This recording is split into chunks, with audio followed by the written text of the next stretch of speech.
been a long monthly minute. Oh, yes. Took a nice little spring break there. An extended one, if you will. Yeah. All good, all needed. Oh, yeah. Oh, no, our schedules are so mismatched that it was kind of a nice needed little break. Yeah. For sure. Didn't really have a choice. It's like... Right. It's a lot going on. Yes. When can we find the time? We found it. So here we are.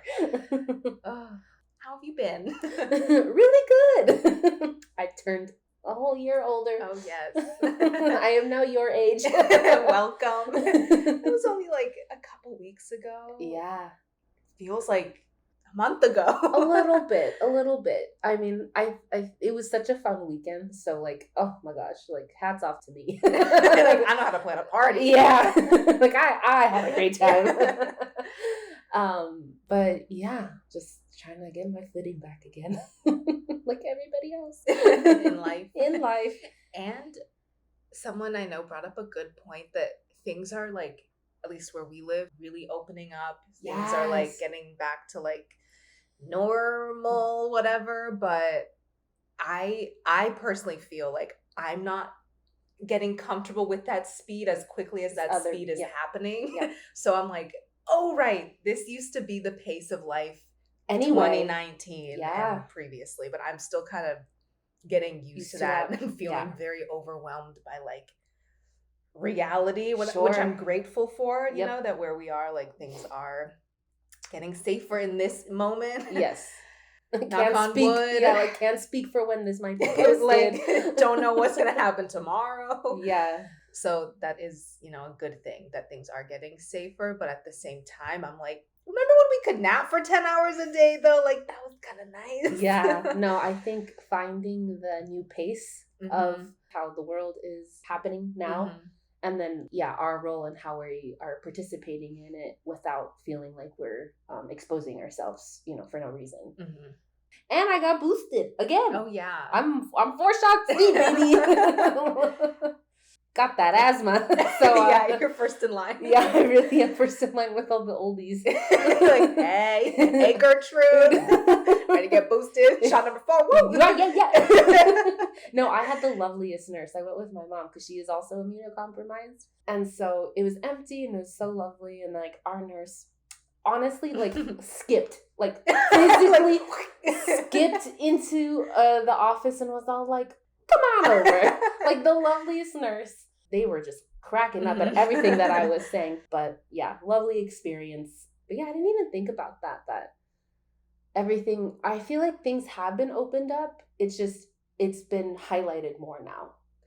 Things are like kind of becoming regularly paced again, and like schedules are filled. There are more social things being able to happen, which is all wonderful. But I am just not at that pace yet. And so I'm like, give me a second. I don't feel like there was a lot of transition recently.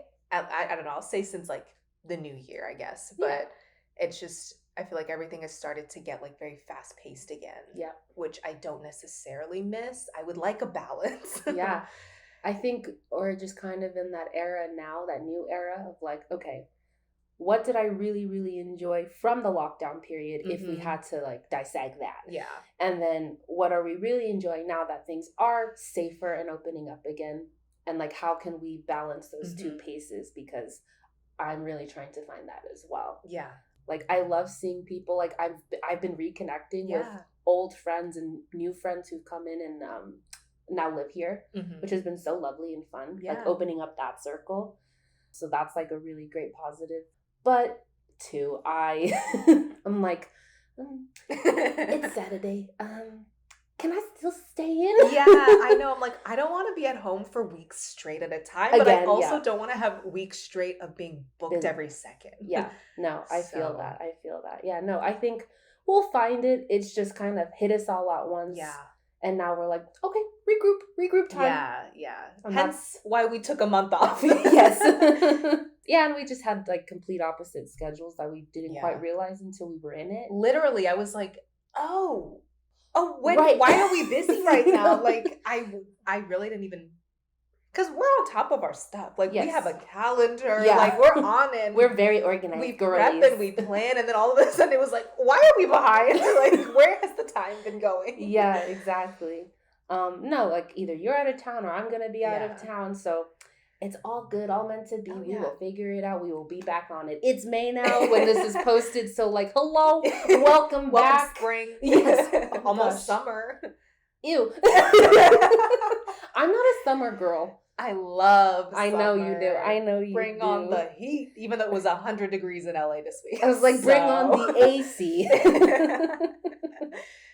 Yeah, no, I got a car wash the other day as well. And then on my way here, it sprinkled a little. Now you got a little raindrop. Well, marks. I was driving quite quickly. The water couldn't touch you. Yeah. A little speed demon down the swirly twirly freeway to get to you. That is the 110. Didn't even know. Yeah. It's the swirly twirly. The official name. That freeway. Yeah, like, I don't know why all the signs have these numbers. Seriously. It's swirly twirly. Anyway, I have a shower thought for you. Well, okay, I love BuzzFeed. I love it because one, they don't really take themselves too seriously, I don't think. And two, it is like more or less a reliable source of news and like stories and stuff, but they put the most obscure stories out there, which I love. So they did this story on this woman who has her own business, and her whole business is being a professional bridesmaid. And I found it so funny and interesting because the way she like explained it all was like, there are some people out there who like either don't have like the closest amount of friends, but maybe their future spouse does. So they need to fill in that bridal party. And so they hired her and they like make up an entire like backstory about her. And, like, she is just there, like, for someone who may not have that reliability within their own friend group. And I just found it so interesting and smart. And they're hiring. Can we come as a package deal? Seriously. We make it even more realistic. Like, those two clearly know each other. Like, I wonder when they met Deborah. Like, right. College? Yeah. And she says that to this day, she's done over, I think, 1,000 weddings. Yeah. Booked and busy. Busy. There's a market out there for that. How much do you get paid? Anywhere between $2,000 to $3,000 plus accommodation and travel are provided by the person. Yeah. That sounds fun. Yeah, for Free a weekend. Trip. Yeah. Good food. Mm-hmm. Maybe. Get to look nice. Yeah, hopefully good food. Yeah. Like everything, like as a bridesmaid, like the person has to pay for you and your services. But like the way she approaches it is like, no, like I am your best friend. I am like your go-to right-hand girly. Like, if like, do you have to like write a speech ever? Like, sometimes she's had to. They'll either pop in and out either for like the bachelorette, like or the bridal shower, like all of the other events as well. But like the wedding is like the main thing. For something like that, you have to start that like a year, 2 years in advance. Like this person needs to be like sprinkled into your life before the wedding day. Other people are going to be like, I've never heard you talk about this person. Like, where did they come from? Yeah. So that's dedication to like start the story like early on. Yeah. She also said that sometimes she is just there for like the month. Or not there, but like part of it for the month or just the last couple of things. And no one's ever like questioned it because the story they make up is just so like on it. Yeah. Very believable. Like they'll take like some like photos and like kind of grainy as well. So that way it's like, oh, it's a college friend. Oh my God. So they'll just dress in the era of like when those photos would have been taken. Who is this for? Like, is this for the bride or like whoever's to not get any flack from like their family or whoever? It's literally just so they can have like the smoothest wedding day and like that bridesmaid for hire, because that's what it is, bridesmaid for hire, is there really to just like make sure the day goes as swimmingly as possible. That isn't the actual wedding coordinator, because wedding coordinators are not in the wedding. Yeah. But someone as personal as a bridesmaid or maid of honor, it's like they can get away with like diluting situations or like making like the bride feel like, okay, I don't have to worry about anything. So are they being hired as like space filler or like an assistant? in disguise. There's a price range for anything. Like whatever you want them to be. Yeah, and they'll curate the price for what it is that your needs are. It's just an interesting job. Right. Like, I'm not really surprised that it exists because everything exists. Yeah. But, There was some really interesting testimonials about it. And I was like, this is quite lovely for those that, like, may not have, like, either enough close people and, like, they'd rather just hire a complete stranger and be like, you're more reliable than my cousin Becky. So you're in. Especially if it's part of, like, your entire cost of how much you want to spend on your wedding. Like, that's awesome. Like, if you can arrange that. But yeah, I just found it so unbelievably interesting. I'm like, wow, she actually makes a living from this. And no one's found her social media. Yes, she has the social media to promote her business, but like no one's ever put two and two together. So it's just her business? Like, it's just her and her alone running it, but now she's hiring like additional, like be a bridesmaid for hire. Yeah. Especially you can do it in any location technically as well. Yeah. This service easily can be for anyone who, kind of what this article is saying, anyone who may have friends, but they are not maybe the most reliable. Mm-hmm. And that's actually very brave, in my opinion, to be like, okay, I really want this day to go off without a hitch. Like, let me make sure all my I's are dotted and T's are crossed. And that way, even the bridal party, who isn't the most reliable, can have a good time because they don't have like specific duties or anything. Yeah, like taking that into your own hands, making it easier. Mm-hmm. Like, to me, that's priceless. And you know what? Maybe you become actually like good friends with this person, because if you're going through these very special moments, experiences together, you probably will bond in some way, and maybe you actually become good friends after doing this. She says at the end of the article that sometimes that has happened. It's a business. Yeah. So she does still try to keep whatever personal developments like still at an arm's length distance, which I totally get if that's your client technically. Yeah. But yeah, she says that there have been times where she's followed up and they've like chatted or have hung out after that. I think she says nothing more than that. Mm-hmm. But I can see where that might be nice. Like be a nice you never perk. Know. Yeah. So you get to be like a little actress. Mm-hmm. That sounds really fun. Yeah. To be that person. I would love to freelance. Yeah. Like, you need a friend? I can play one. Seriously. I think my problem, though, is if I then meet you and I don't like you, I'd drop out. Like, you know what? I can't fake this. Like, there's probably a reason why you're hiring me, and I'm seeing why. Like, you know what? I get it. And I too will leave. Like, bye-bye. That could happen too. So you really have to just be committed to faking it. Yeah. Oh, I lied. 100 weddings, not 1,000. Oh. Still. Yeah. It's more than I've ever been to. Yeah, same. Anyway, shall we move on to the topic of the week? I guess. Of the episode. Yes. So what are we discussing today? Comparison and how to ignore other people's opinions. And how all of that is related to, our whole self-love brand. Truly. That's our lens. Yes. Our point of view of how we are trying to always achieve like the highest sense of self-love. I love dissecting this topic. Similar to you, how you love to talk about the alone time dating yourself topic. I really do love this topic of comparison. I think there is a time and place for it. I don't like to say it's not helpful in some situations. However, I think society has really put, like our society, for instance, I think just thrives off of comparison and the negative aspects of comparison to the point where I'm like, am I in a simulation? This does not feel good. Yeah. But we'll get into all of that. We've broken it down into kind of like a 10 tips format of things that help us not be affected by comparison so much, and things that we just try to keep in mind, so that we don't lose our sanity. Yeah. Quite literally. Yeah. Sometimes for me, as much as I'd love to pick up a psychology book for the sake of understanding the human mind a bit more and how all of that works, sometimes I really just want like the simplest breakdown of why something is, why we do it, yada, yada, yada. Yeah. And I think we broke it down quite nicely. I agree. As we always do. We're amazing. No comparison How here. do we do it? That's the kind of self-love talk I like to hear.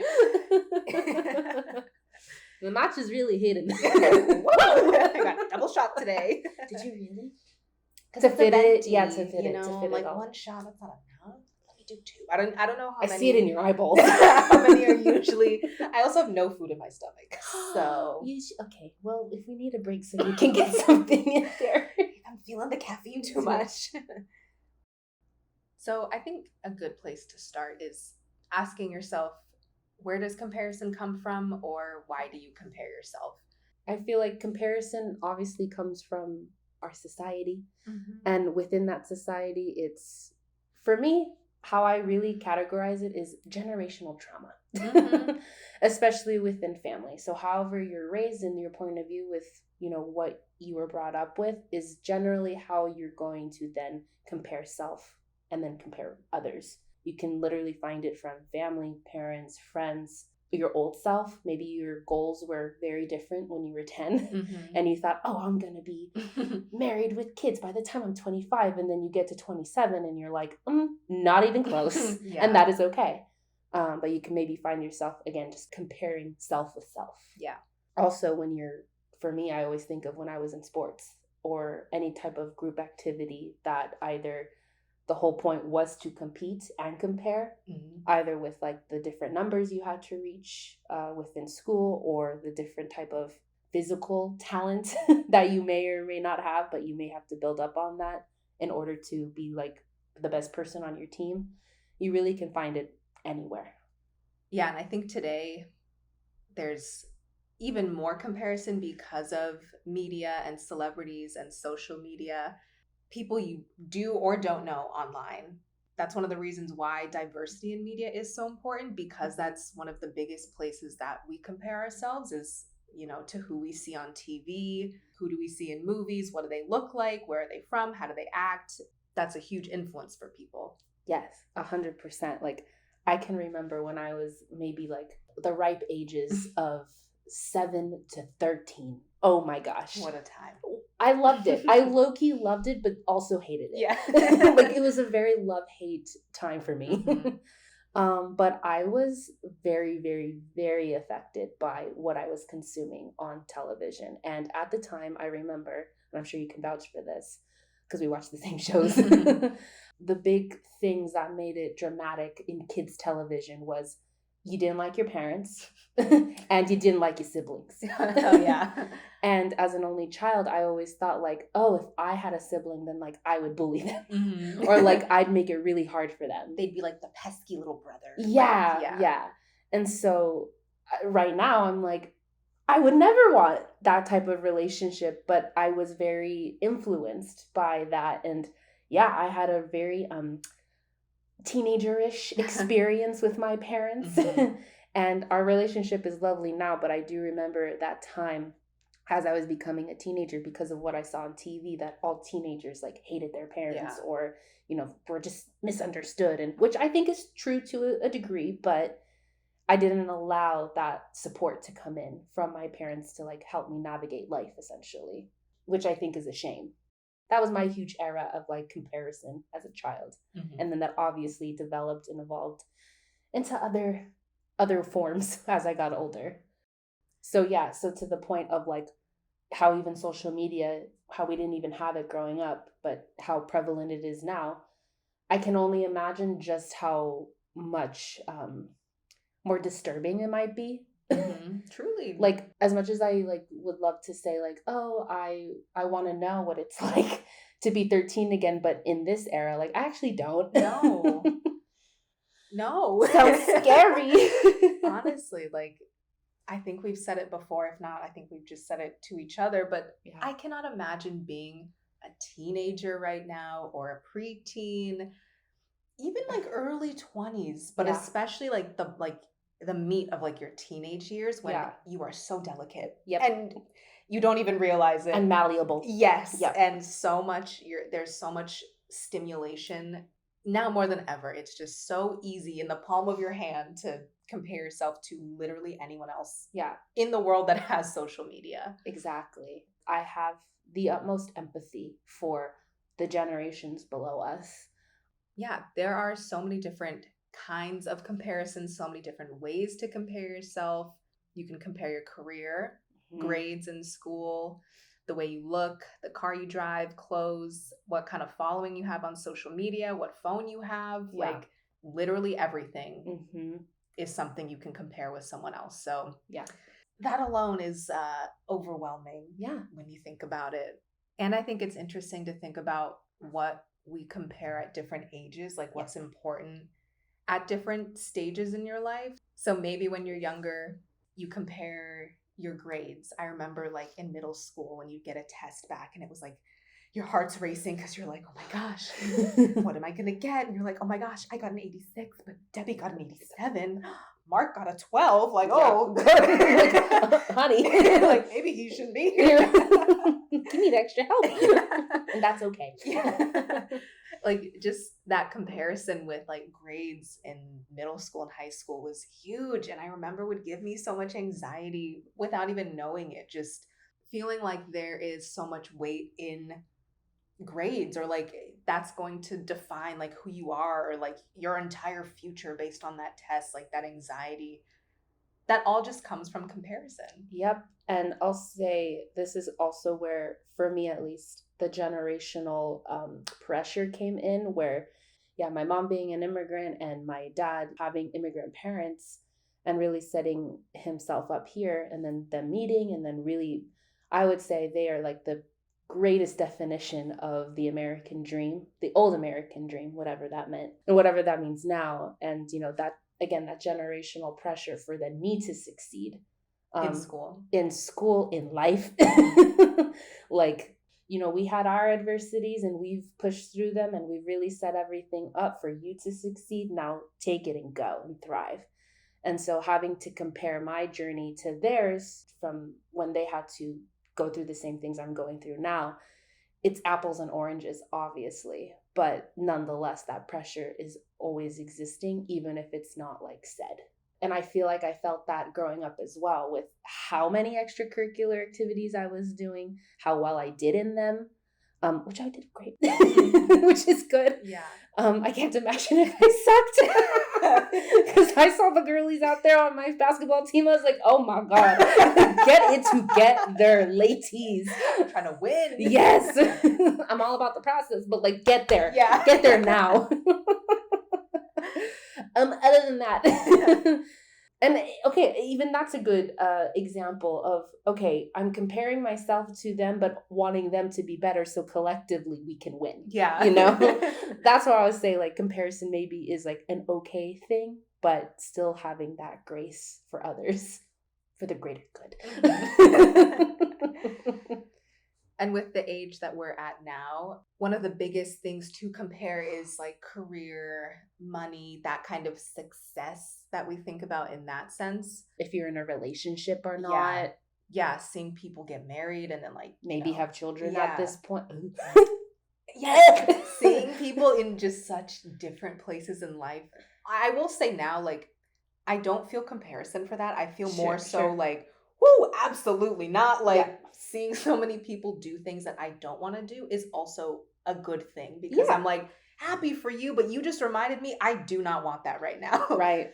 Yeah, and it doesn't mean that we don't want that later, but it's also very honest to have that sense of accountability of like, I'm happy someone else is there in that stage of life for them. That works for them now. Doesn't for me. And that's good and okay. Doesn't mean one is better than the other. Yeah. Doesn't mean one is more successful than the other. In my honest opinion, success isn't measured. It is just where you're at, what you personally have accomplished, and that is success. Yeah, so at any age, there are things to compare. Yippee, isn't that great? Because society set that up for us. Right. But like we've been saying, you know, there are some pros and cons to comparison, but there honestly are so many cons. Yeah. And it really can be extremely detrimental and harmful with or without realizing it. Mm-hmm. And a lot of insecurities come from comparison, which is why it's so important to have a grip on it, on comparison, and be very aware of it, because it can sneak up on you. And then, oh yeah, all your demons really just come from that. Seriously. It's like the root. It's like this silent killer. Going for the drama today. Take a sip of my matcha for that. Yeah, when someone doesn't, oh God, this hits home. When someone does not have a grip on their own insecurities because they are actively comparing themselves to objects, places, people, it really is the silent killer. But at the same time, yeah, when you're stuck in your own delusion of insecurities, obviously have grace and empathy for yourself, but also it's okay to say, get a grip. And there is something better than this feeling. Because that's what really brought me out of it. Like, I'll say, like, out of the matrix, if you will, of that miserable comparison, insecure era of my life at its height. And it took me to beat me down and say, hey, girl, this clearly doesn't feel good. Let's discover why. Let's really identify it and not be ashamed of what it is that is making you feel this way and making you view yourself in comparison to all of these things. No matter how embarrassing it might feel, no matter how shameful it might come off as, there has to be a way out. And that, to me, is, the most important part. Yeah. So you're not acknowledge the problem first. Exactly. And you're not stuck in this delusion or this story that you've made up probably to protect yourself, but it's harming you. Yeah. And in the long run. Becomes an automatic cycle, like a black hole. Yep. Gotta detect the patterns, my peeps. Great. That's a quote. What are we really striving for when we compare ourselves? What are we actually trying to achieve? It's like this never-ending cycle. And when you just get used to that feeling of comparison, if it just becomes natural, even when you get to that point of achieving whatever you think you want to achieve, you'll only be happy temporarily, because there's always going to be something new or better to compare yourself to. And it's just going to keep going and keep building. Yeah. Once you get to where you think you want to be, where you'll be happy, you won't. You'll find something new. There'll be another raise you want to get, another look you're going for. And it's just this never ending cycle. So there's no point in comparing anyways, because she doesn't end. Nope. She gets real comfy and just doesn't know when to leave. Right. So you have to kick her out. Show her the door. Yep. It really is a complete waste of time and energy. But sometimes you don't even realize how much you're doing it. And ideally, being content and not comparing anything about your life to anyone else, that's pure bliss. Yeah. That's the goal. That's always the goal. So here are our 10 tips or reminders that we try to keep in mind so that comparison doesn't take over our whole mind at every moment. Body and soul. Mind, body, and soul. These are things that help us keep a grip on our mental state, if you will. Yeah. And a disclaimer, we're not perfect, but I feel this time in our life, we really do have a grip on what we want to be dominantly, how we want to think, how we want to process. These points have really fast-tracked that, I want to say, because it feels good. That's the thing. Anytime I was ever fed, maybe not the best way to see myself or see others, it didn't feel good. However, it was very digestible, and I was like, okay, yeah, I guess that's how I should view and think of myself in the world. But these points in particular, I was like, no, this isn't. This feels right. Yes, this doesn't make me feel icky. Yeah. It makes me feel like I'm glowing almost from within. Well, you look it. I feel you radiating. Thank you. Might just be the sweat from the 100-degree weather, but whatever. It's fine. We'll call it a glow from within. It is. Yeah. So let's get into it. Tip number 1 is about self-acceptance and being content with who you are. I don't even categorize this as self-love if you aren't in that place yet, but literally just acceptance. I love neutral. That. This is who I am. No opinion, just acceptance. Yes. This is the baseline. Yes. And understanding that you are an individual being. There is literally only one of you. And I think that right there is like a superpower in its own. That alone should make you feel special and unique because you are the only you this world has and will ever have. Mm-hmm. Like, how cool is that? Just you. You are the only you. Yeah. Out of all the billions and trillions of people that will ever exist, there's just one of you. That's really cool. You get to create you because there is no blueprint for who you are, who you want to be, who you're supposed to be. You are in charge of you, and you get to be whoever you are and show that person to the world. You're not meant to be anyone else or be just like everyone else. You can't compare something that there is only one of. I love that. Wow. Say that one last line again. You can't compare something that there is only one of. Oh, I need that on a t-shirt. Episode over. Goodbye. Like, that's the real point. Yes, 100%. And I think in order to even get to just the self-acceptance and then the self-love, there has to be accountability with self of exactly where you are at with yes. yourself. And if you are in a place where you really are just not, it's not a great space to be in, acknowledge, I'm not in a good spot. There's no room to lie to yourself because then it's going to be even harder or even almost impossible to move through it to then get to even just the self-acceptance.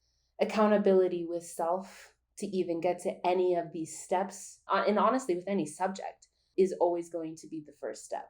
Don't ignore how terrible that feeling is, except this feels terrible. This is exactly where I'm at, but at least I'm not lying to myself that everything is okay. Yeah, it takes a lot of honesty. Yes. You got to look at things, even when you don't want to, or even when it's uncomfortable. Having that honesty with just yourself is like step one to acceptance. Once you acknowledge everything, once you're accountable for things, okay, then you can make changes if you want, but you can't make those changes or grow if you don't acknowledge where you're at in the present. I think a lot of times we aren't expected to do anything past just acknowledging the feeling. It's like you just kind of leave it at like, well, this sucks. Like, you can change that, but okay, great. You've acknowledged it. How would you like to better that part of your life? Or how would you like to not feel that way anymore? That is part of the accountability. Yeah. Action so that you don't just complain about the same thing for your whole life, for your own sake, for other people's sake. You don't have to just sit in that forever. Exactly. Yeah. And so the beauty of all of this is when you are finally in that self-acceptance phase, if you will, before the self-love era, because that is an era, that's not a phase, that's a forever era. The rest of your days. Yes. Once you really hone in on what self-acceptance looks like to you, you could be so creative with that. And that was the main thing, is being accountable with myself of, okay, I've always had these goals, ambitions, standards of how I like to be treated and how I treat people, but sometimes I never followed it because of the lack of how much I believed that could be attainable and be sustained. So once I did get to the actual self-acceptance part, it was the most fun because I was like, okay, well, I want this, I want to experience this, and I want to be like this. And then I did. And it was awesome. So tip number 1, self-acceptance, being content with who you are, where you're at, how you actually feel about things, and just knowing that, like we said, the line you love, you can't compare something that there is only one of. Yep. And there's only one of you, in case that was not clear. Yep. Next one. Yeah. Number 2. Everyone is in their own lane. Yeah, I like to think of every single person being a completely separate entity. Think of each person as being completely separate from one another. Everyone has different paths, different history, different family, life experiences, education, goals, traumas, fears, likes and dislikes. There are so many factors that create a whole person and what their whole life looks like. I find it illogical to compare. Yeah. When you break it down like that, people are just so different. Yeah. I'll co-sign on that. In like to their core, yep. In every way, everyone is so different. I have this example that I like. Me too. Let's say, Alyssa, You're an apple. Okay. A nice juicy apple. I have an apple intolerance, but cute. I thought you were only allergic to strawberries. I figured out I'm not allergic to apples. I just have an intolerance. Once. Okay, tangent. Mini story time. Once I ate an apple. I had maybe half of the apple. And all of a sudden, I started feeling the tickly, scratchy feeling in my throat and in my tongue. And I was like, uh-oh. This is not good. Because I'm also allergic to strawberries. But with strawberries, I get more hives. So I thought, uh-oh. Is this new? Is this the end? Oh, no. Do I need to call 911? But luckily my mom was home, so I ran to her and I was like, we gotta go to the ER now, woman. Tongue is swelling. Like, I can't really talk anymore. Luckily, they just use the same treatment as when I have asthma attacks or I'm having breathing problems in case I did come into contact with the strawberry on accident. They use the same treatment and everything, and that worked for me. But I've had apple pie since. And I was fine. Anyway, back to your example. Maybe it'll be an orange. I was gonna say, I'll give you a different fruit. I like the banana. Okay, you're a banana. Yum. Back to the example. Let's say, Alyssa, you're a banana, and I'm a toothbrush. Great. Established. You provide nutrients, and I'm a tool for hygiene. We have completely different purposes, but there is space in your home for both, and you never think to compare the two because they just have completely different purposes. They're not even in the same aisle at the store. Both are needed, but bring something completely unique to the table. These two things aren't interchangeable. Why would you even think to compare the two? And that's how you should view just about everything. Yeah. When I saw you mentioned all of this, I was like, you could get really philosophical with this. Because when I think about it deeply, when I'm in that spiral of life, introspection, reflection, the things we love. Yes. I always like to think like there was generations of environments and societies and people that came before all of us, and all of that had to exist and cross paths and be in their own lanes in order for like you to exist. You exist, and you may not even know your entire family history for whatever reason, but you have one, and it dates back to the beginning of time, which I love to think about. Like that might sound like very scary, but because of that, it's like there was so many unique paths or straightforward paths that people took in order for your existence to be a thing. And that really hones in that no one else exists in your exact position. Like no one, not a sibling, not a cousin, not a friend. You are the only one who exists in your exact position. You are the only one who can create the space that you are in. You're sitting in your chair, I'm sitting in my chair. We can't exist in the same position in the same chair. Yeah. Like even when we're stacked on each other. Like it's just physically impossible. So I really love to think of it that way and think of it like in the most logical sense. When they take out the emotion, just put in the facts. That's it. There is one of you. Yes. Your story to be here is only how you got here. Like you said, the generations, the lives that happened before yours in order for you to have a life. Yeah. Mind-blowing. Mind-blowing when you break it down that way. Number 3, be present and aware of your thoughts and know how and when to filter them. Let the thoughts of comparison be fleeting and not something that you have to act on necessarily or dwell in for a long time.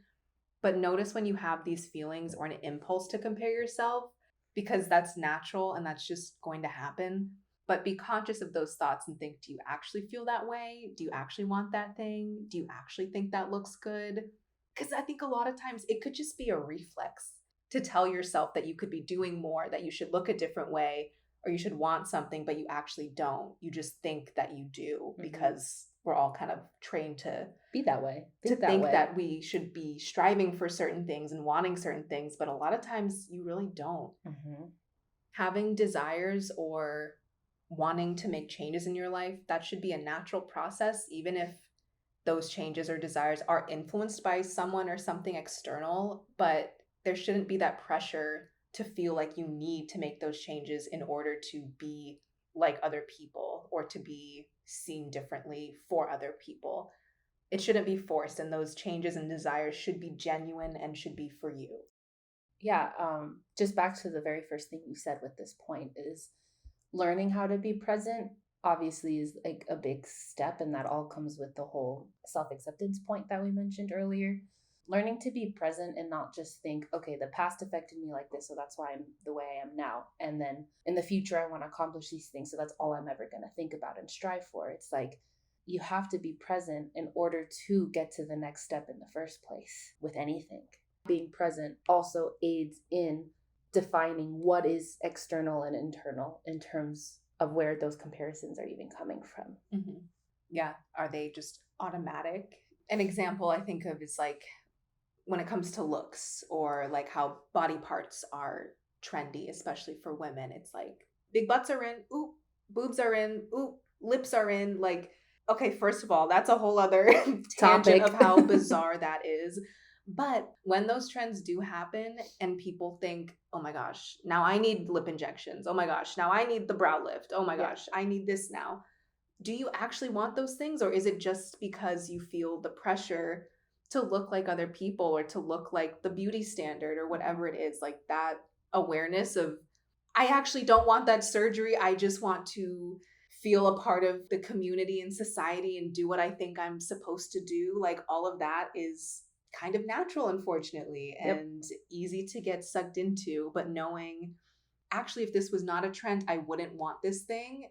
That's kind of like how you can differentiate between what you actually want and what you feel like you're supposed to want in order to be pretty or be cool or be seen as whatever you think you're supposed to be seen as in the world. Mm-hmm. A big example close, yes, all of that, yes, I agree. Another example I can think of that I personally went through, I think maybe I've explained this on the pod, but my high school experience was like a pressure cooker. I went to an all-girls Catholic private high school, which had its pros and cons. I think that environment is meant for some people. I also think that environment is not meant for some people. And I happen to fall into it was not meant for me. I did like the small community aspect and the all girls aspect, honestly, like that made me feel very comfortable. But the way they went about making sure everyone in their eyes, quote unquote, succeeded past that high school experience was just not well run, in my opinion. Could have a little bit of this, little bit of that, to make it just a more pleasant experience as a whole. Yeah, I feel like I learned how to pressure myself with my goals and desires, all based on things that didn't even come for me in the first place. Mm-hmm. So, for example, like going to a 4-year college, that was like, if you didn't do that, it's like, what are you doing? Mm-hmm. Like, you're going to community college first? What? Mm-hmm. What? And it's like, no, that is a perfectly fine path to take. If anything, that's probably, in my opinion, the most realistic path someone should take if they want to even go into higher education. Mm-hmm. And so just having that sense of pressure of, well, I'm an artist. Can I just be an artist? Like, do I have to go to school for all of this? And I'm not regretting my decision to go to college. Not that it was my decision in the first place. That was it. Mm-hmm. But I always reflect back on, and I know you know this, I wanted to be an actor so bad when I was a little kid. I was like, I belong in that television box. Like, I belong, I want to do that so bad. But my parents quite literally didn't know how to make that happen. Yeah. Even as an extracurricular that wasn't just like a camp. Mm-hmm. Theater camp or even like community theater. Like they had no idea because that just wasn't their industry. Mm-hmm. I was like, I'm going to be an actor. I'm going to be homeschooled because that is just my path and I'm going to do that. And I was so stuck on that and resentful growing up that I had a normal childhood. It's like, I meant for more. Like, oh, let me go off the deep end. Hollywood. And yeah, and I knew that was internal. Like, that's what I wanted to do. But externally, I was told to do something completely different. And I always reflect, like, where would I be if I had the space to do what I wanted, even as a little kid like that, to make that huge decision? And at the end of the day, I'm very glad that didn't happen for the sake of where, Hollywood was and the entertainment business was at that time when we were kids. So again, pros and cons of, the external, internal battle with pressure and comparison. But at the end of the day, everything was meant to be how it was. And I'm grateful for that. Yeah. And I think as kids, like that example of like when you are still a child, it's like, it is nice to have parents that do look out for you and do want the best for you. And when they are making those decisions, like when you're a kid, like if your parents want you to do something or take you somewhere, put you somewhere, like they probably can. And, you're a child, so you're just going to have to deal with it. Yeah.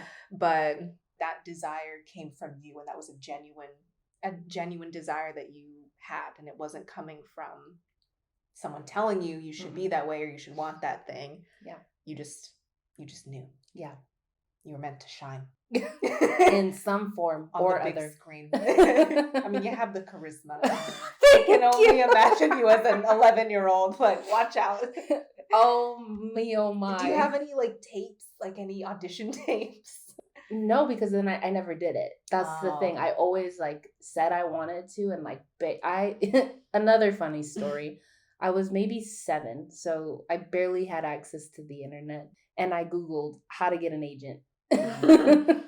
How to get a manager, and they had a website, and so I filled in all of my parents' information, and they called, and they're like, we received this information, wanting to do a screen test or anything, like whatever the beginning stages are of getting all the things together for auditions and stuff.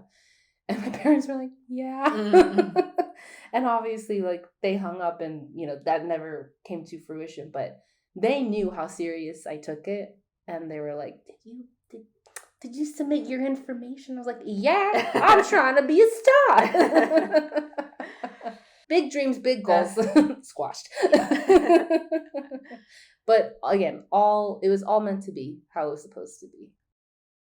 Tip number 4, live like you don't know what anyone else is doing, aka go on social media less. I think at this point, most people know that social media is pretty much all highlights. It's just kind of what's on the surface for a lot of people. Or just complete lies, like a curated, perfected version of what someone wants to portray. Yeah. I don't think people are built to see as many people's lives as we can now see because of social media. So, of course, it's very overwhelming. I think when we consume too much social media or too much influence from other people's lives, it feels like your mind is just gathering data based on all of the various different kinds of people and lifestyles that you see online and in the world. And then your mind kind of prints out this idea for you of what an ideal life should be based on all of the variables that you've compared and thought about. And it's like bits and pieces of the best parts, in quotes, of other people's lives in order to cultivate this ideal life that you have now, this idea in your head, instead of actually living how you truly want to. Unfollow, block, mute people that you see online that interfere with you understanding what you genuinely want. Stop looking at it. Yeah. If you know you're going to touch a hot stove and that will burn your hand, then wouldn't you stop touching the hot stove? If you know that seeing people post certain things bothers you, wouldn't you stop looking at it? Yeah. On whatever scale that is, on whatever level that something actually deeply affects you. If you are following someone that makes you feel bad about yourself, stop following them and stop looking at their content. Poof, it's gone. Yes. Like we mentioned, everything on social media is perfectly curated. Algorithm works in favor of exploiting people's insecurities and thriving on that sense of comparison that they're pushing, so you can buy the trendiest pair of leggings or whatever it is. You can even turn that off. You can turn off the advertising. as much as you possibly can. Mm-hmm. Like you can, I know on Instagram there's a thing where it's like, don't show ads or posts like this for the next 30 days. And I keep doing that over and over. Once it pops back up, I'm like, you're back. Like, stop. Yeah. And it really is a sense of like cleansing when you do this, but it's also a very brave thing to do because you think you're supposed to be following and being influenced by all of these examples in order to compare, like, oh, that's very aesthetic and very cute and cool, like I guess I have to do that now. And it's like, no, you don't. For me, I do love the era of like great aesthetics because honestly, like it makes me feel a little bit more put together. So again, trying to find the pros in all of that. But I have my moments where aesthetics really don't matter. If I had to feel the consistent pressure of like being very put together every single day, I'd lose my marbles. Lose my marbles. Not every single moment of every single day of myself and my environment is going to be perfectly aesthetically lined up. Yeah, the world is not Instagram. Your life is not Instagram. Yeah. Your actual life does not need to be the aesthetic that you have online or that you see online. It's already enough pressure to feel like your social media has to be perfect. That alone shouldn't be a thing, but don't bring that into your actual life and feel like your life needs to be as aesthetic and as perfectly curated as your little grid on Instagram. Like, no. And that's a perfect example of that type of pressure that is coming not from you. It's externally. It's coming from an external source. Yeah. So long as you know that, that's the whole thing. It's like, it's being knowledgeable. If you can sit down with yourself and be like, okay, I really actually don't need all of these things. I don't need these injectables. I don't actually want this latest and greatest, whatever it is. Own that. That's the whole thing, is owning it and being perfectly confident in those decisions. I know I am. Yeah. Yeah, I like the idea of living like you don't know what other people are doing, because then you just don't have that influence of, well, I don't know what I should do in my life next. Let me go see what other people are doing. Just be in touch with you and figure out what you actually desire. Yeah. And maybe you do see something on social media and you're like, ooh, that's a cool jacket. Maybe I do want something like that. Maybe that will help me feel more like me. Yeah. And I want that for me, not I want that because other people have it, therefore I need to want it too. Yeah. You probably don't. You can't like everything you see. That's not true. I swear, if I have to see one more post of someone going to Tulum, I'm going to lose it. It's beautiful. Don't get me wrong. Do you actually want to? I really don't. Yeah. I really don't. Like, I want to go to Antarctica before I want to go to Tulum. I want to see some penguins in Antarctica. Like, I actually don't care or want that thing. Cool, double tap, love the pic. It's beautiful, but I don't feel like now I need to go do that. Honestly, I think if everything wasn't so saturated in my feed of people going to the same places, posing the exact same way, which, you know what? Find your poses, find your angles. I'm all about that. Because you want to, look back and like, oh, I look good. But I'm just like, I feel like I've taken 10 trips this past year to Tulum. And I'm like, I have absolutely no desire, no want, no need to actually go. And I'm like, if I didn't actually see all of those posts, would I want to go? Probably. Ay. Social media should be fun, lighthearted. It should be something that you can go on, that you can participate in, and that can just kind of be it. Something cute and fun and light. But if it's truly deeply affecting you and making you feel bad or negative, or you can't help but compare yourself to everything that you see, then it is totally fine to stop going on it, or to figure out what the root really is, heal yourself in that way, and then be able to go on social media and be like, I feel nothing. That's where I'm at. Yeah. Take the time to figure out the deeper feelings, and then that's probably going to help you in other ways too. And then that anxiety or that comparison, wherever that's actually coming from, you can work on that, and that will help you have a sustainable, longer lasting, stable sense of self. With that, this next tip kind of is an extension of the previous one, but know that 90% of what you see online is fake. Photoshop exists, Facetune exists, videos have filters. It's not just photos. Companies use technology that most people have never even heard of to alter their photos or their ads in ways that we don't even know are possible. even in reality television now, especially maybe not The Bachelor or like reality competition shows, but just reality television about anything, the use of the heavy filters over the shot now is insanity. And the best insanity. What did I say? Insanity. Oh, I like that. Spicy. The use of heavy filters on just these normal, what should be just home video-esque quote reality shows. The use of the heavy filter to really smooth out skin, smooth out any imperfections is crazy. Crazy. Like, it's not just the lighting, it's like a full-on filter to smooth everything out on these quote-unquote reality series that, again, should be more home style videos with obvious storylines and stuff. But it's nuts, because if I'll say this, I know we've said we are not Kardashian fans, but I've obviously seen episodes from the past and present where you could see the I guess HD wasn't a thing, but you could still see some imperfections in their skin, and I like that.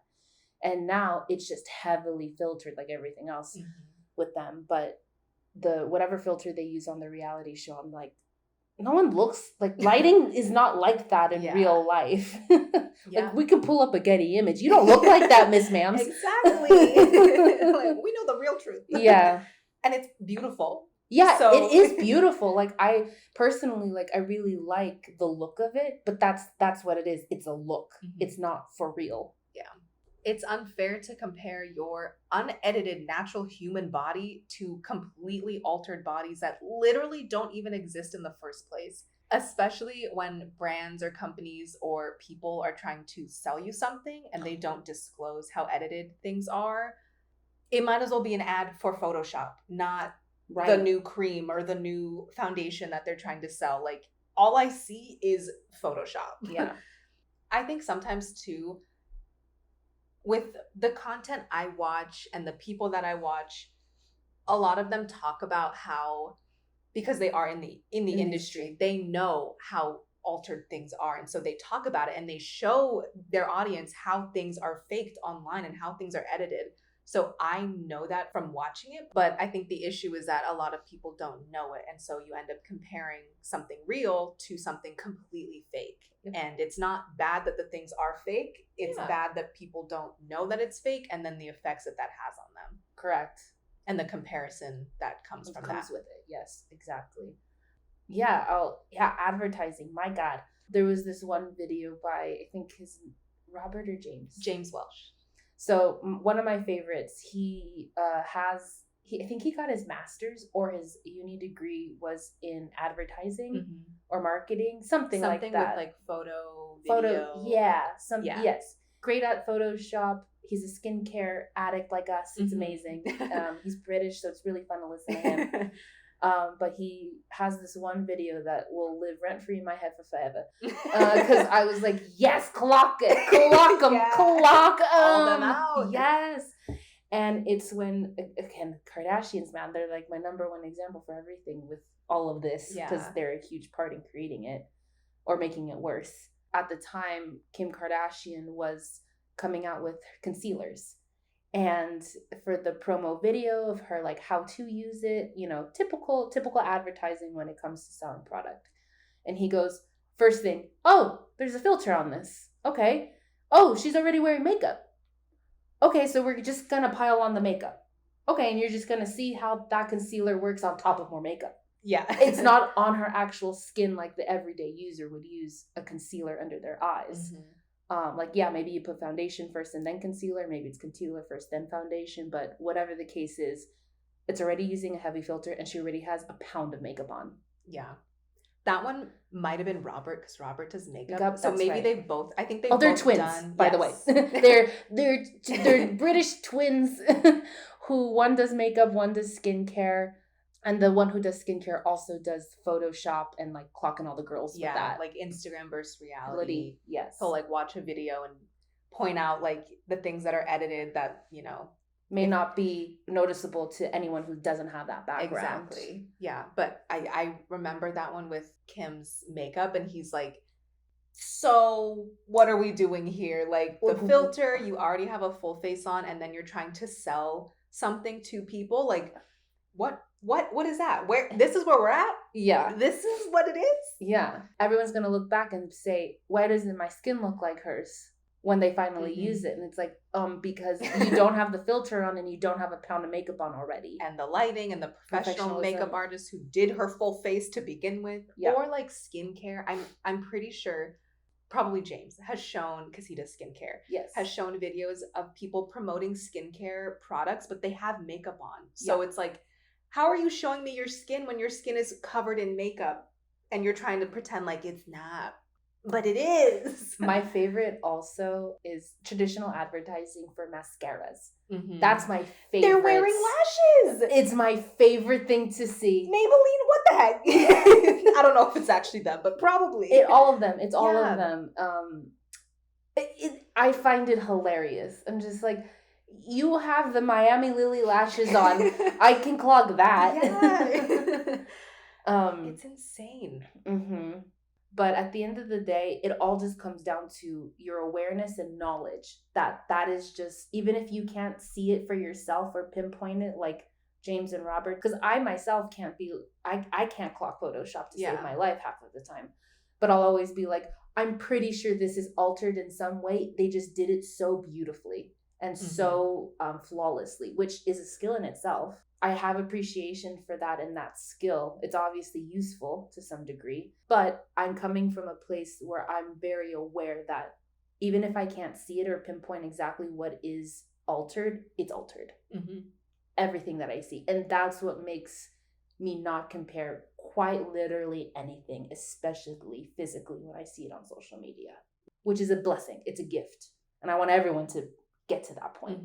So I'd say the main point from these past 2 points that are related is have that knowledge, have that awareness, even if you can't pinpoint exactly what makes it perfect. Yeah, what the alterations are. Yeah.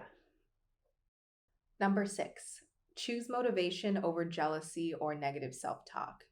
Someone else having what you want doesn't mean that you can't have it too. There's enough money, beauty, joy, love, opportunities in the world to go around. So comparing or wishing someone didn't have something because you don't have it is not productive. It does nothing but waste your time, make you upset or make you anxious, and that's not going to help you reach whatever your goal actually is. So use those people that do have what you want as motivation, that it is possible to achieve that, or hype them up, congratulate them. It literally doesn't affect you at all or stop you from getting what you want. I love this point. What helps me break it down a little bit more is if you're feeling one emotion and it's a negative one, let's say it's jealousy or embarrassment, shame, whatever it is, think the opposite. Okay, I'm feeling jealous. Okay, what's the opposite of jealousy? Support, right? Yeah. What would be the opposite of jealousy? Yeah, I think support is a good one. Like, you're not saying like, I want that. You're saying, I support you having that. I support you having that. And now I'm influenced positively and kind of have a sense of inspiration to do the same, where I'm not going to compare how I'm going to get there, but I'm going to get there. So cool. What's the opposite of this icky feeling I'm feeling? So I could try my best to align myself, mind, body, spirit, in order to be dominantly the opposite of that icky feeling. And if you don't know what the opposite is, Google it. Purposefully putting your energy in a different direction, in the opposite direction. Yeah. Number 7 is to make a list of your unique traits, hobbies, talents, and accomplishments. List out what you bring to the table as an individual. What do you like or love most about yourself that sets you apart from other people? Take the time to really think about your accomplishments and let yourself feel good about them. Let that feeling linger, you know? You can I know. You know? Yeah. I'm asking, you know? I thought it was rhetorical, but yeah. Woo woo. I want an answer. Do you know? I do. That feeling. I do, thankfully. We can so quickly go from feeling great about ourselves back to comparison. So give yourself credit where credit is due and let that feeling of feeling good about yourself, let that last. Stay in that. even if you did something amazing 10 years ago and one day you're like, you know what, that was actually incredible and that was really hard and I got through that. Celebrate the whole day just feeling good about yourself for that thing you did a decade ago because you still did it. You still probably grew from it. There's no time limit of how long you can feel good for. Feel good for as long as you can. Exactly. You know how we make resumes to apply for jobs and it's only highlighting your like ability as a working person. Use that same format as a resume, but make it a personal one. Like your headline, like your little bio before all of your education and all of that. It's like all of these amazing traits you are as a person has nothing to do with your ability to work or anything unless you wanted to. And then go into like, okay, during college, this is what I achieved personally. Yeah. During high school, this is what I achieved personally. And then all of these other highlighted points. That's how I like to do it. Like a resume of you. Yeah. In a personal way, not like a job skill way. Yeah. Which I wish would be asked of anyway, because I think that highlights, you know, your strengths. And I get like there's sometimes in interviews where you go in and like, what are your strengths? What are your weaknesses? And it's obviously very important to know both. But if everyone really just sent in a resume of strengths as a person, I feel like that says more than what your actual achievements have been in your career. Yeah. I want to know how you are socially, personally, because you're going to have to collaborate with this team. And it's going to come down to your ability to communicate and how to be a good person than it is with your actual knowledge of the subject that you're trying to achieve, whatever it is. But yeah, but if that sounds like kind of a daunting thing to do, because I know that can be very overwhelming, but here we are being like, make a whole list. Do it. And because I was there where I was like, like, what's so great about me? And I think the easiest thing to do just to start is just start with 3. I love grouping things in 3, just 3 things that you love about yourself, or like what you typically would maybe compare, and like work on those 3 things, then go to the next 3 and the next 3 and so on and so forth. Start small, then gradually add more and more. Yeah. Number 8, the people you are comparing yourself to are probably comparing themselves to someone else. It really is this never-ending cycle of not feeling good enough. Like, what is good enough? Yeah. Like, where's that measure? Like, who made that up? I don't care, but like, I don't care to know. Like, I don't care to know, but yeah, when you think of it like that, like, who created that measurement? Yeah, like you're striving for someone who's striving for something else, who's striving for something else, who's striving for something else. So it's like, what's really going on here? Yep. Sometimes we can think that because someone has this or they look like this, their life must be perfect. No, I don't believe that that's the case for anyone. Yeah. As amazing, I'm wearing a shirt with Beyonce. I think Beyonce has problems. I'm sure she does. Do I think her life is perfect? In theory, yeah. But like realistically, she's a person. Like she's living a human life too. Listen to Lemonade. She divulges all the problems. True. Like if you think of it that way, and we talked about it, you know, a whole episode about it. We put celebrity at the top of everything in terms of what to strive for. But you still have to have that human element of they are just human like you. Yes, with more resources and more access to certain things, but they are still human. We're all still human.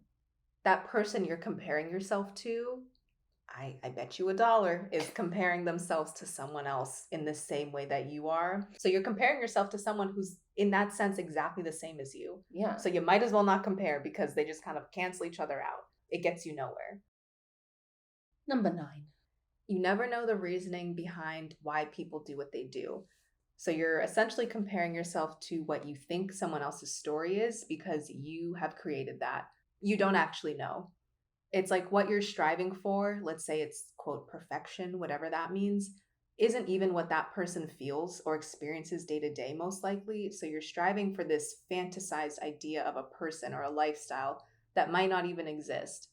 Go make that fantasy of what you think someone else's life is, make that your own life instead of dreaming about theirs, because that might not even be their experience. 9 out of 10 times, it probably isn't. Yeah. I'd like to point out too, I always appreciate when someone is honest on their social media. And when I mean honest, I mean like the caption is true, even if it's just emojis. Like, don't put something out there that just simply isn't true. And I feel that will also make the social media, any space, a lot more honest. You know, it doesn't add to the fakeness that is already social media. It adds to the toxicity if you're like, just took this trip and it was amazing and blah, blah, blah, blah, blah. And it's like, if you actually had more hurdles than not, maybe just stick with the emojis. And that's and that's like a very like surface level example. Even just on that level, I'm like, just be honest. If you genuinely didn't have the best time, either don't post it or don't put a fake caption like, had the greatest moment of my life. Perfect vacation, everything was flawless. Yeah. Especially when people know you had a bad time. That's my main gripe. Like, that's my main issue with some things I see. Yeah. You're like, I was there and that is not how that went down. Exactly. And I'm like, you're adding to the toxicity and the fakeness and that level of comparison. Yeah, I understand that. And at the same time, though, that does tie into this point of you never know the reasoning behind why people are posting what they're posting. Or let's say someone does post a picture saying perfect vacation, everything was flawless, and they obviously know that it wasn't. For them, the reason that they post that caption saying it was perfect, maybe that's comforting to them, even if that's not true or how it went. Maybe they just want to remember it differently. That's not your issue. But again, if you see that and you read, oh my gosh, they had a perfect trip, I need to have a perfect trip. Don't read that deeply into it and think that, that everything you see is real and authentic, because you don't know if that trip was actually perfect. Maybe they had food poisoning the whole time. Maybe their keys got stolen. Like, you don't know what actually happened before that photo was taken or after that photo was taken. And know that you don't know the truth all the time. Yeah. And number 10, have compassion for yourself and for others. We're all human, and comparison is just a part of being human. Noticing differences between people is, of course, not a bad thing, but being mindful of how much these comparisons are affecting you or taking over or controlling your mental state is crucial.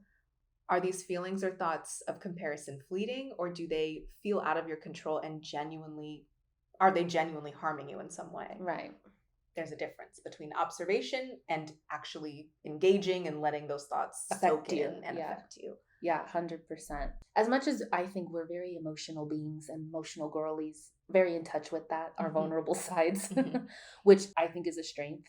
Sometimes not actually having emotion when comparing in order to it just be logic and fact, I think is the real kicker here. But add in that layer of emotion when noticing these differences, I think is like, okay, maybe let's pull back on that. And let's really just try to be neutral, unbiased, and logical, and just take fact for fact. It's like you're doing the most. Like, just look at it and scroll and move on. Yes.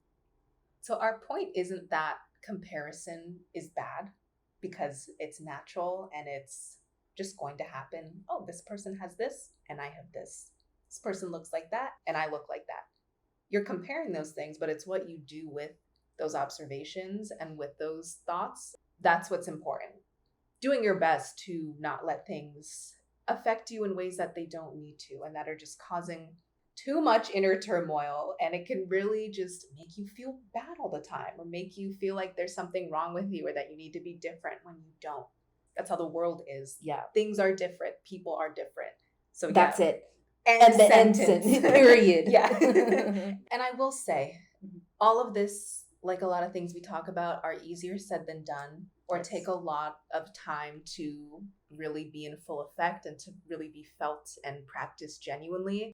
I know we both are big fans of therapy and have had really good experiences with it. So with something like comparison and other people's opinions and how people see you and how you feel like you should be seen by people, all of those kind of things that are a big part of life today, honestly, can really be a lot deeper than we think they are. And so I feel like this is actually like a really serious topic and something very important to have under control and to understand with yourself, because it can truly be the root of so many other issues and so many other things that you're feeling that are holding you back or that are just deeply affecting you in a negative way. Things like comparison in the ways that we've talked about and in many other ways can truly hurt your self-esteem, which is huge. How you feel about yourself. That is kind of the foundation for being a human being. Yeah, like for everything in your life. How you're going to function, all of it. How you're going to communicate. I think that therapy could help you get to the root of what something is. What do we need to purge out and stop believing about ourselves? How can you create or develop a more sustainable mindset that can help you get to the point where your mind isn't even trained to think about comparison in that way anymore? Or it's just fact. Yeah. Yeah. And you can just enjoy your life as you, whatever that looks like.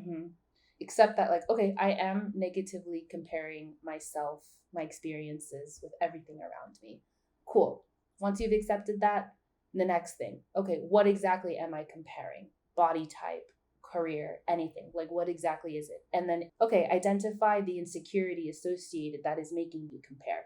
Once you identify that insecurity that makes you compare, again, like we said, 180, go the opposite direction. See how that feels. Feels good? Great. Keep on going. Yeah. And make that your dominant self. And do that one at a time with each thing that you are comparing. Because there are multiple insecurities you can have all at once. And if you try to just take it all in at once, it's going to be a longer process than not. So go one at a time. For me, for example, like, as soon as I started to be like, okay, one at a time, here we go. Yes, it took a couple of months to get there, but instead of a whole year to take it all on, it went in stages and it flowed. And I was able to really dissect all the layers that really let me blossom now. Yeah. And shine now. But then once you actually unravel that and heal what the true deeper issue is, it clears up everything else on the surface. Once you've dug out that belief or that thought or that feeling from the root, then it's gone. Yeah. Once the roots are gone, there's nothing to grow out of that. Exactly.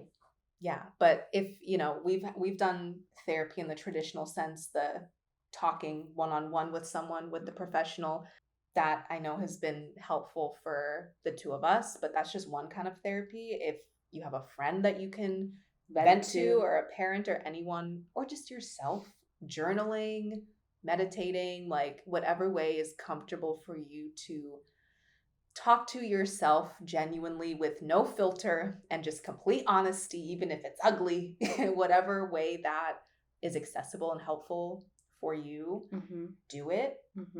It just changes everything. And even if you're like, I'm not a journaler, I'm not a meditator, because for a while there I was not either. I'm still not a journaler.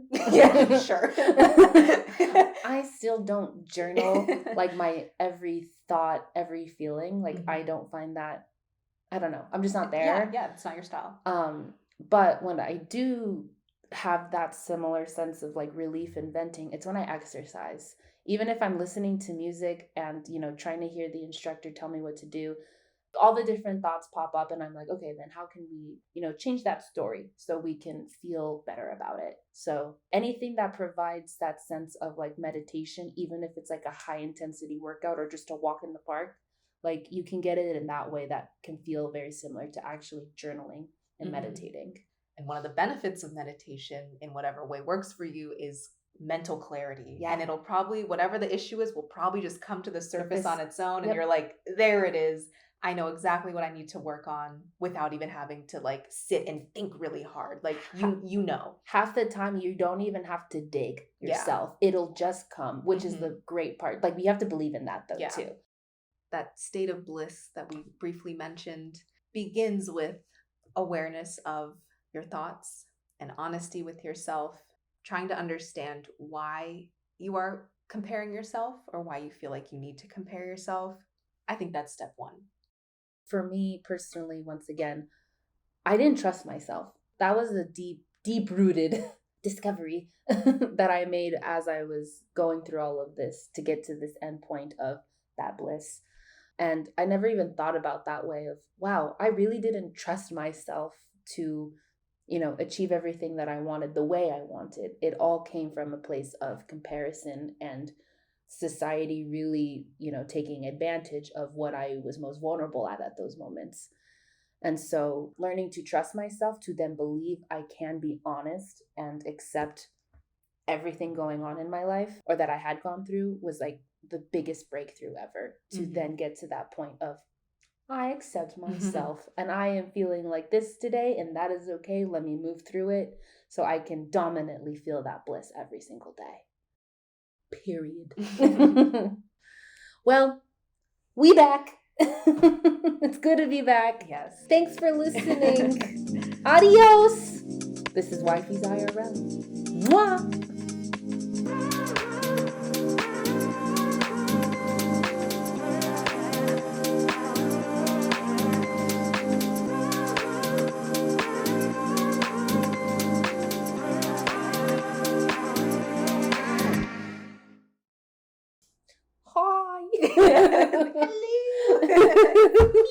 In the ocean sphere. Are you here too? I love it when we're on at the same time.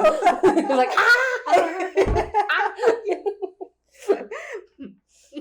Okay. Yeah. Side note, one last tangent before we really get into it. When my mom heard our 27 Things episode, she listens weekly. Oh, same with my mom. Like on the dot. Before we even post on social media, she's all like, I listened. Yep. The first one. On my walk. She's like, I had to stop mid-walk because I was laughing so much. I thought I had to turn around and go back home because I thought I had to pee when you guys said le tout. At the beginning, that part got me too. And so then when I listened for the first time, I was sitting right here like this. Like, when did we say that? It's genius. That'll be our first merch drop. It's like, le tout at Wifeys. With a little puff of smoke. Oh, that was a side note. Classic. I forgot to share with